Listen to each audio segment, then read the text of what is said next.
Today we're going to talk about Dustin's favorite topic, which is HDR. It's something that I loathe and he loves, which we're going to talk about in the next video we do. But HDR means that you're going to generally take several different pictures with different brightness levels. A dark picture, a picture that looks about the right exposure, and a bright one, at least 3. And then you're going to combine them using software to grab the darkest shadows and the brightest highlights. Now, one thing that I always get people tricked on is how to actually set up your camera for an HDR. On the Nikon system, it's actually pretty simple.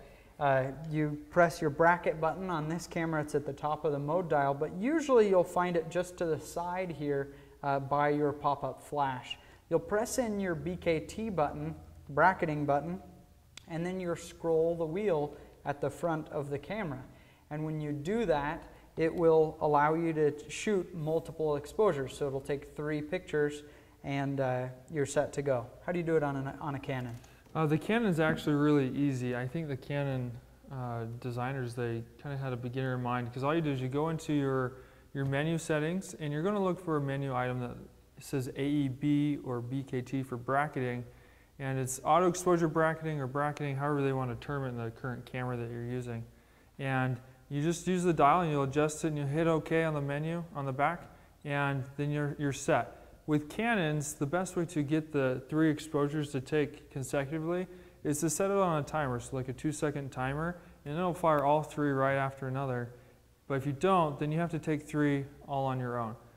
Usually that's with the Canon XS, which a lot of you might have, and then I think the Canon T2i and T3i are the same way. So kind of keep that in mind, but that's the easiest way. Just go into menu and look for AEB or BKT and you'll find it.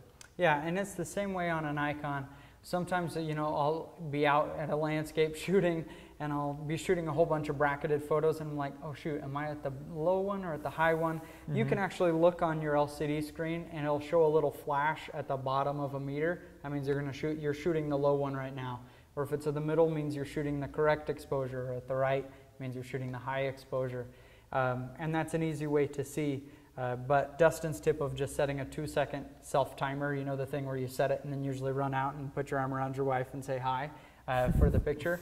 Set that 2-second self-timer and then it'll go beep, beep, beep, beep, beep, beep, beep, and then it'll hit the 3 photos all at once, so you don't have to press the shutter button 3 times, exercising that finger unduly.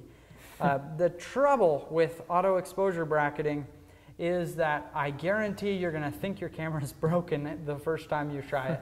Because you set it, you turn the camera off, you leave, a week later you pull the camera up at your daughter's birthday and you take pictures and it's like one picture looks right, the next picture looks way too dark, then too bright, and you're just like racking your head, something's wrong with my camera, I can't get the exposure right.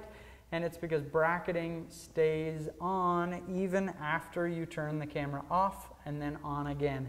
A lot of settings will reset when you do that. Bracketing does not. So remember, after you do a bracket of photos for an HDR or whatever else you're shooting brackets for, remember to turn it off, or else you really will hate yourself the next time you pull up the camera.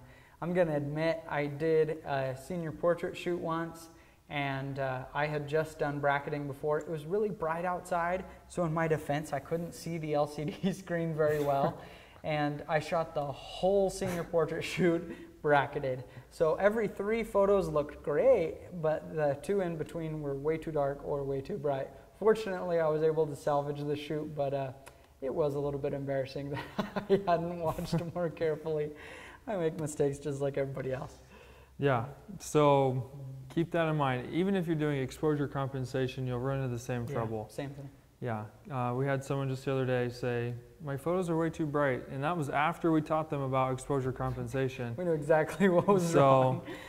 Yeah, so keep that in mind. Always set it down, and when you're doing your bracketing photos, just a helpful tip is to make sure that you have a good exposure range, because if all the photos end up being close to the same, your HDR just won't turn out the way you want it to.